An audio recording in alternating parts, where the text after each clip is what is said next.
Good afternoon, and thank you for joining us for today's wildfire update. Many of you have heard the heartbreaking news about the tragic loss of a valued Alberta wildland firefighter who was serving in the Jasper area. Personally, as a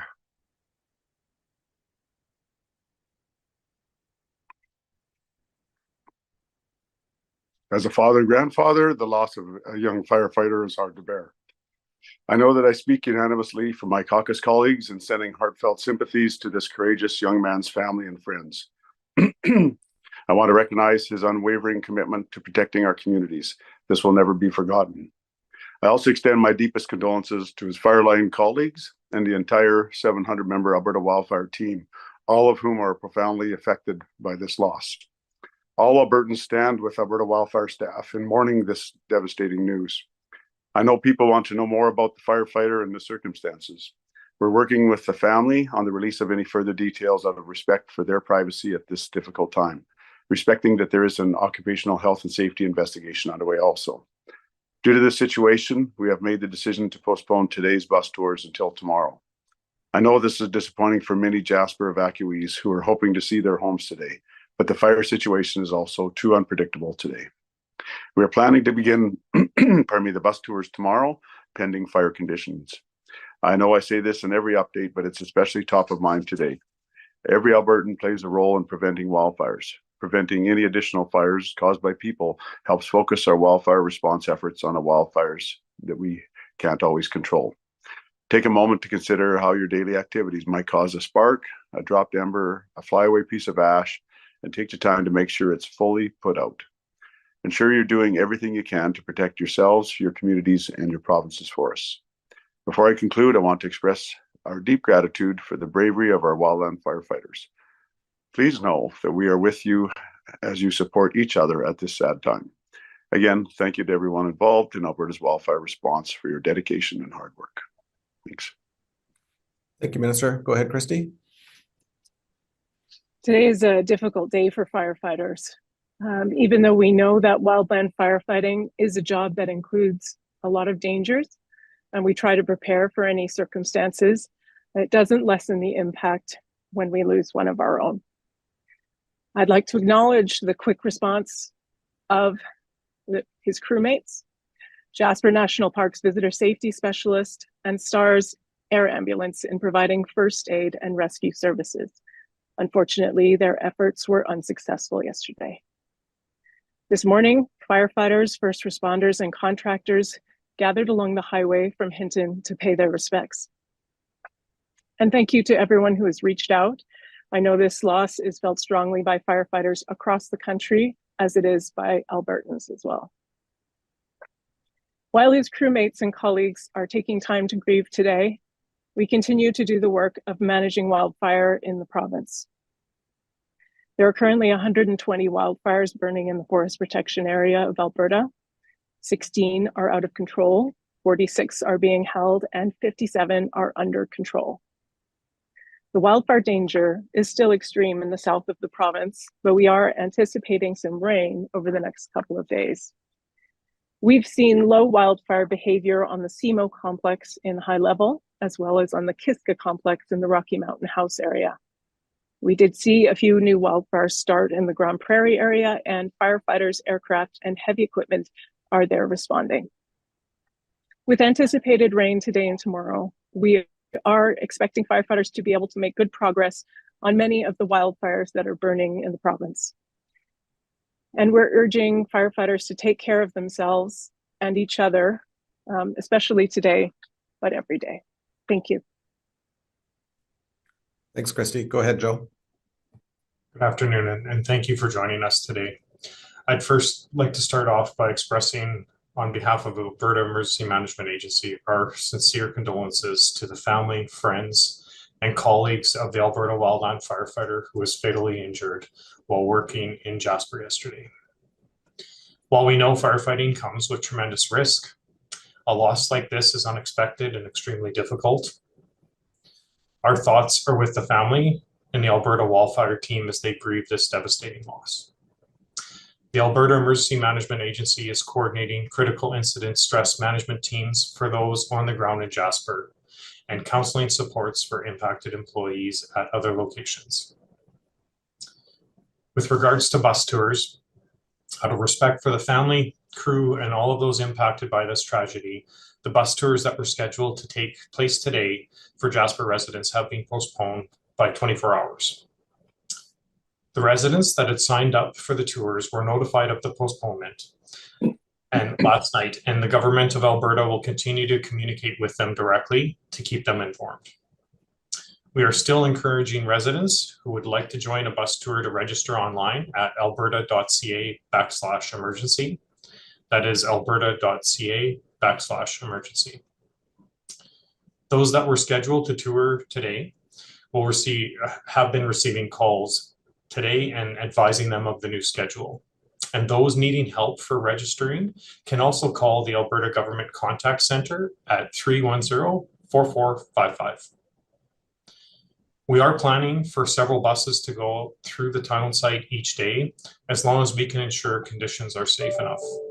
Safety will always be our first priority. The Provincial Emergency Coordination Center remains at an operational level 4 to coordinate the provincial government's emergency response. Yesterday, Central Peace Regional Emergency Management issued an evacuation order and 2 evacuation alerts due to wildfires burning in the area. All residents and visitors south of Township 790, West Range Road 103, and east of Range Road 111, south for 10 kilometers, were instructed to evacuate immediately. An evacuation center has been set up at the Gordondale Hall, located on Range Road 105, south of Highway 49. Residents were encouraged to take important documentation, medications, and medical equipment, and any necessary items for up to 72 hours with them. Residents in the area who are under an evacuation alert should be prepared to evacuate on short notice if needed. Central Peace Regional Emergency Management will continue to provide updates at settlehills.ab.ca. Residents of Chipewyan Lake in the Municipal District of Opportunity returned home. And the Little Red River Cree Nation is still planning for everyone to return home tomorrow, August 5th. It's important for Albertans to remember that returning home does not mean the wildfire season is over or the threat of wildfire is completely gone. Evacuation alerts and orders can happen at any time, and being prepared to leave on short notice is critical. When it comes to re-entry, we ask all residents to remain evacuated, to be patient, and to not return home until their local authority lifts the order. We also ask those traveling back home to drive safely and to check 511 information on road conditions and closures that is at their fingertips. While the wildfire outside of Jasper town site remains out of control, the Jasper Unified Command continues its work on a comprehensive plan for Jasper residents to return once it is safe to do so. The municipality of Jasper has established specific re-entry criteria to guide this process. Progress continues to be made, including the restoration of critical services and remediation of various safety concerns necessary to safely return. The Alberta Emergency Management Agency staff still remain embedded with the local incident management team in Hinton and continue to provide a seamless connection point between emergency responders and the government of Alberta. We continue to ensure the full support of the provincial government is behind Jasper and the incident management team. We know that being evacuated is incredibly challenging. A reminder to everyone that help is available. Albertans can call 211 to be referred to an appropriate service no matter where they are. When calling 211, evacuees can press 6 for immediate support. If they're in BC, they only need to tell the operator they're from Alberta. Emergency social services staff have also coordinated mental health and counseling supports to be available at reception centers across the province. The fire risk across the province is very high to extreme. Please think about preparedness and what you need to prepare for a possible evacuation. We have a lot of useful information on alberta.ca/be prepared. And we encourage all Albertans to stay connected with their local authorities' website and social media channels for up-to-date information. Thank you. Thanks, Joe. Okay, we'll now open it up to reporters to ask questions. Just a reminder, each journalist can ask one question and one follow-up. Please be sure to state your name and media outlet before asking your question. We'll start with Alana Smith. Go ahead, Alana. Can you hear me okay? Yes, we can. Thanks for doing this, and my condolences for your loss.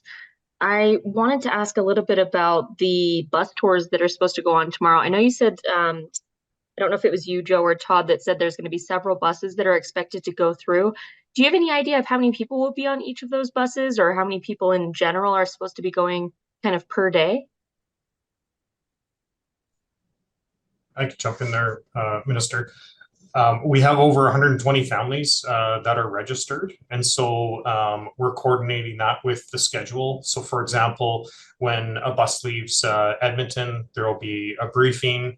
They will stop at a location in Hinton where they can receive refreshments and food and support. As well, we're connecting them with somebody from Jasper itself to help guide as they go through the town. And then as they return, there will be another stop and debrief. All of this under the guise that there is the support around mental health services, so that as those are going through such a difficult time and seeing this firsthand, that they're supported all of the way. So the specific number of residents, we have buses that hold the capacity around 52, and it varies with how many other people we have on the bus to support.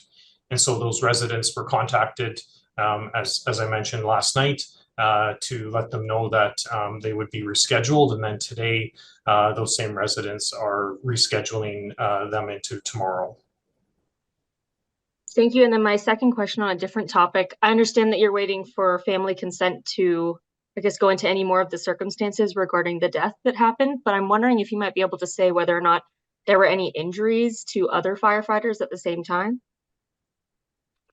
We have no reported other injuries at this time. Thank you. Thanks, Alana. We'll go to Rob Drinkwater. Rob, go ahead. Hi, it's Rob Drinkwater with the Canadian Press.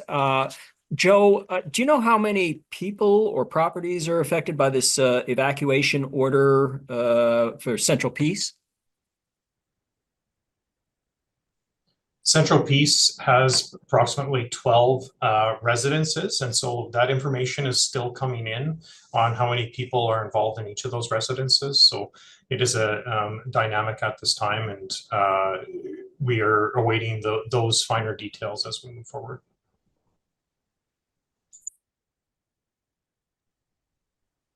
Rob, do you have a follow-up question? Okay, no. Sorry, yes, on a other topic, the procession that pictures were tweeted of it this morning, and it was, I guess, in Hinton. Do you know, like, in the procession, were the firefighters' remains in that? I believe so. Okay, thanks, Rob. We'll go to Hiba, and apologies if I'm not pronouncing your name correctly, but go ahead, Hiba. Hiba Kamal Shufi with City News here in Edmonton. Thanks for taking my question. My question is about the bus tours. Can we maybe get a better idea of how, after evacuees register for those bus tours, what happens next? How many hours or even days before they expect to hear back and follow up on the details of those tours? Yeah, so what happens is they're being individually contacted after they register on the site. And so it is Jasper resident specific what day they'd like to go. So if they're ready for tomorrow, so for example, we will start putting them into seats on the bus. They'll get the time The itinerary of that will be included. And then, of course, as they move through, there's contact information and whatnot. And so it's meant to be interactive. They are all on the caveat that this may be canceled with short notice. And so we have people in the reception centers and making those connections so that we can make them aware of any sudden changes or augmentations to the plan. And I would say all of this is contingent on the risk that is still with the active fire that is in Jasper, and ensuring that the safety of all of those involved is met. And my follow-up question is, in terms of like, are you able to talk about the time, what time they're supposed to leave, like from Edmonton in specific, or that's kind of, yeah, are you able to tell the time when they're supposed to leave from Edmonton tomorrow? I don't have that level of detail at my fingertips right now. Okay, thank you. Thank you. We'll go to Edith Boisvert. Go ahead, Edith. Edith Boisvert, Radio-Canada. My question is also regarding the bus tour. You mentioned more than one buses and more than one days to go and visit Jasper. Are you pushing back everyone, so those who were supposed to be on the bus today will be on the bus that will go to the town of Jasper tomorrow, and the people that were supposed to go tomorrow will be going on Tuesday? Or are you going to respect every day and try to move a bit around? Yeah, I think we're going to, my apologies, we'll do our best to support the ones that had it scheduled today and include them in tomorrow. There is a rotation, and so we need to make sure that when buses go through, they're going through under the guidance and tracking and accountability of command. So they will be monitoring as they go through. We have an RCMP escort as well. And then, of course, all the safety protocols and procedures that go into place in case the tour itself needs to be cut short. And so all of that will be moving in tandem. How many buses and how many people have signed up at this time for tomorrow, that's still fluid, and we're still putting those numbers together as the calls are happening right now.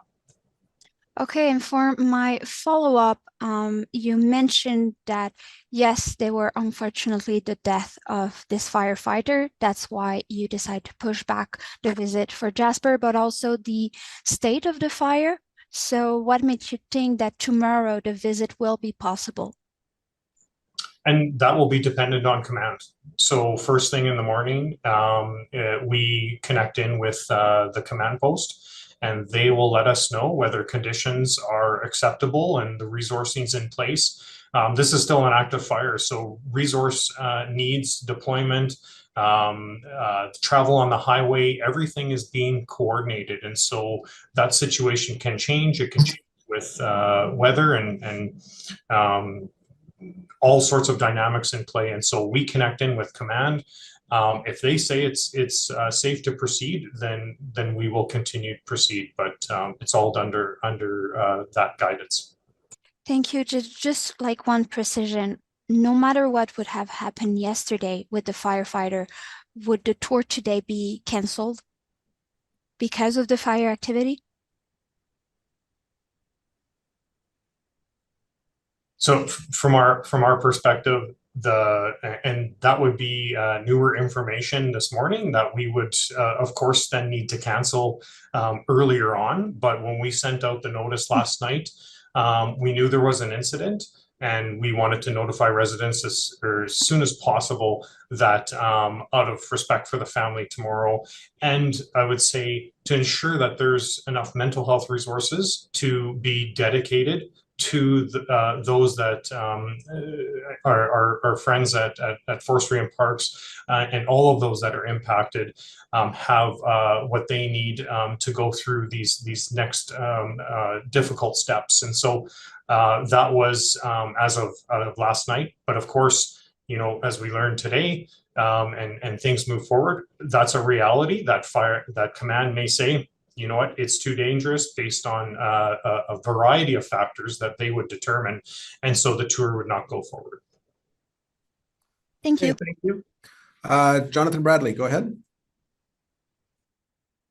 Hi, Jonathan Bradley, Western Standard. Can you hear me okay? All right. So my question is for Minister Loewen. So you mentioned that the Alberta government has spoken with the deceased person's family. What additional support will the Alberta government be providing to the deceased family? Obviously, there'll be mental health support as needed there. But in addition to that, we have the Heroes Fund that this firefighter will be eligible for, and so that'll be some support that'll come to his family in the coming months. Thank you. And my follow-up question pertains to the bus tours. So yesterday, and there was talks about contingency plans in case something goes wrong. And today we've talked about the bus tours being canceled and they're going to be moved to tomorrow. So what changes will be made to the bus tours to accommodate the possible hazards from a wildfire that we've been seeing in the last day? Thank you. The current planning does contemplate and I would say relies on command to determine whether it's safe to proceed or not. And so when they hit Hinton, that is the go or no go situation, where if it's determined safe enough for command that they can be supported, tracked, and plans can be in place to pull them out of Jasper if situations change, which is a variety. Multiple variables. As we know, weather alone and wind alone can change quite quickly. And so command will give us that go. And then at any point, if they see something changing, that we would turn around and remove residents as well. So that's all built into the plan.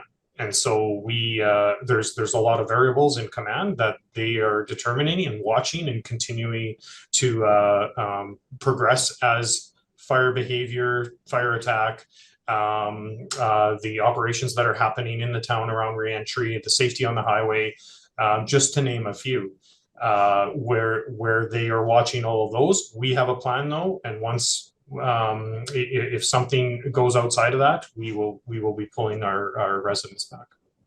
Thank you. Go ahead, Rob. You have another question? Yeah, sorry, Joe. I'm still not quite understanding your answer on this. Am I understanding this correctly? The bus tours scheduled for today would have been canceled anyway, regardless of the firefighter's death yesterday, due to fire conditions today? And what we heard is that the fire conditions today, that would have been a factor. We did, and we had already canceled them. So that information, it was already in play on our end that we were canceling those tours. So, that would be information that I may not have, as we were already in the process of canceling. Okay, so we don't know. It's possible that they would have been a factor, but we don't know if they would have been canceled anyway. We don't know that. I'm hearing that they would have been canceled anyways. Yeah. Okay. Okay, thanks, Rob. I think that's it for questions. So we will end the call there. Just as a reminder that we will be issuing our daily media information update after 3:30 today. Thank you, everyone.